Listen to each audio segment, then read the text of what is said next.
नमस्कार। आज मैं बात करूंगा वर्ष 2024-25 मुख्यमंत्री छात्रवृत्ति परीक्षा में पूछे गए विज्ञान के प्रश्न। प्रश्न नंबर 60वां जो गणित से है। एक बस 40 मिनट में 18 किलोमीटर चलती है। यदि चाल वही रहे तो 6 घंटे में कितनी दूरी तय करेगी? तो इसका सही आंसर था ऑप्शन बी, 162 किलोमीटर।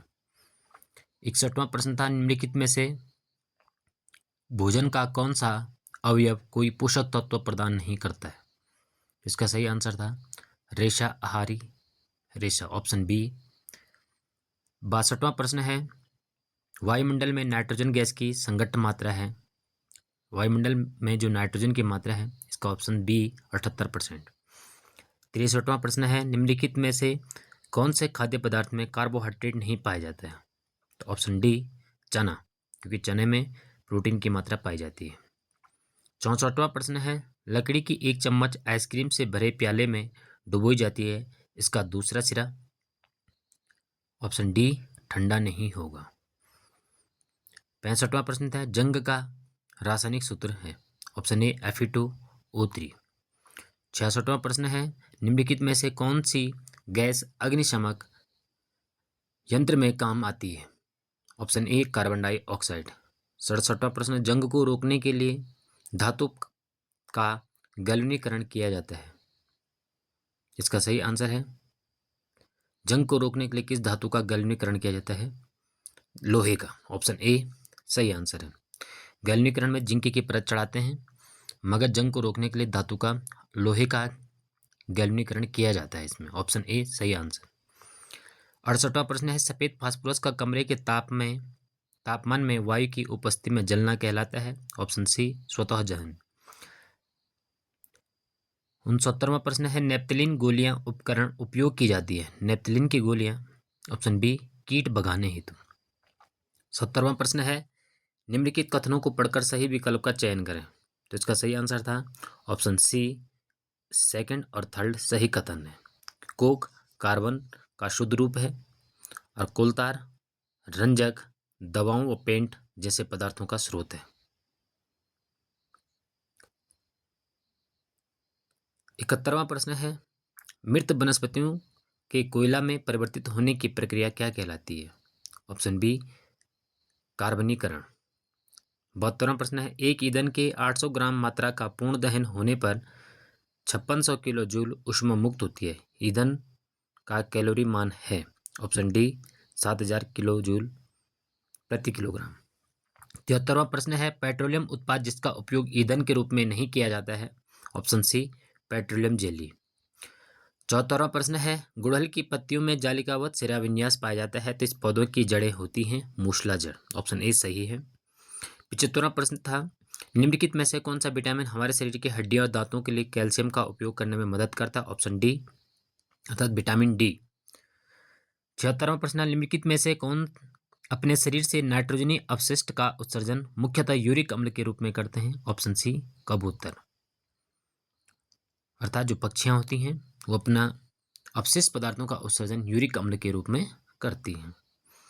77वां प्रश्न है, निम्नलिखित में से किसमें पत्तियों द्वारा कायिक प्रवर्धन होता है? तो ब्रायोफिल्म। 78वां प्रश्न था, निम्नलिखित में से किस अंग में रक्त ऑक्सीजन प्राप्त कर ऑक्सीजनित होता है? फेफड़े। अगला प्रश्न था, मनुष्य में जीवाणु द्वारा होने वाला एक सामान्य रोग है टाइफाइड। 80वां प्रश्न था, रेड डाटा बुक में रिकॉर्ड रखा जाता है सभी संकटवन जातियों का। 81वां प्रश्न है, निम्नलिखित में से कौन से दांत संरचना में भिन्न होते हैं किंतु कार्य में समान होते हैं? ऑप्शन डी अग्रचर्वणक और चर्वणक। 82वां प्रश्न, वे संरचनाएं जो पैतृक लक्षणों को संतति में स्थानांतरित करती हैं? ऑप्शन डी गुणसूत्र। 83वां प्रश्न था, निम्नलिखित जंतुओं में से किसमें आंतरिक निषेचन होता है? ऑप्शन ए व्हेल मछली।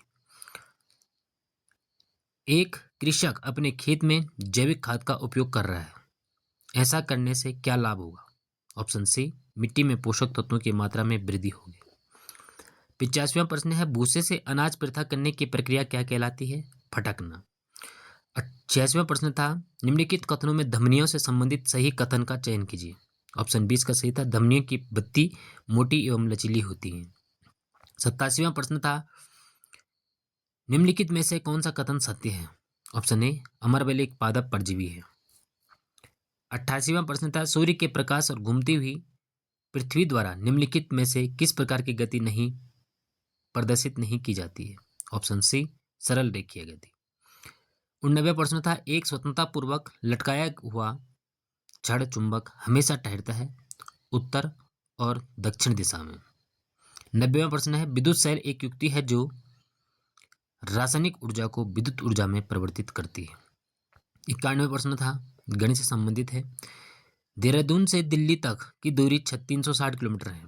यदि एक बस 10 मीटर प्रति सेकंड की चाल से चल रही हो तो उसे देहरादून से दिल्ली तक पहुंचने में कितना समय लगेगा? ऑप्शन ए, 10 घंटे। अगला प्रश्न था, घर्षण बल निर्भर करता है। ऑप्शन डी, उपरोक्त सभी पर, अर्थात तल के खुरदरेपन पर भी निर्भर करता है, तल के चिकनेपन पर निर्भर करता है, तल के झुकाव पर, इन तीनों पर निर्भर करता है।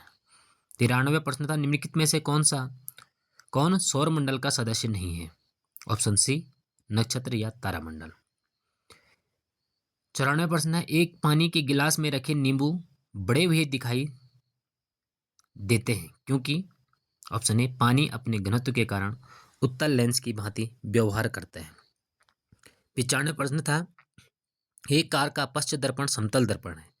ड्राइवर अपनी कार को 2 मीटर प्रति सेकंड की चाल से पीछे करते समय पश्च दृश्य दर्पण में अपनी कार के पीछे खड़े पार्क किए हुए किसी ट्रक का प्रतिबिंब देखता है।